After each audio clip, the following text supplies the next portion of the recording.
In this video, I'm going to show you how you can create a Facebook collection where you could use it to save multiple posts and videos and marketplace listings in.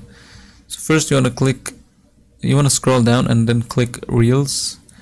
Here you want to click Saved, and then you want to scroll here and then click Collections. Now you want to click at the bottom Create Collection. And over here you can create a collection, put a name, like for example, this is my collection, and then you want to adjust the settings here. If you want, you can make it a public so everyone can see it, and you could add friends. I'll just keep it private and click done. So you can just click view to view your collection.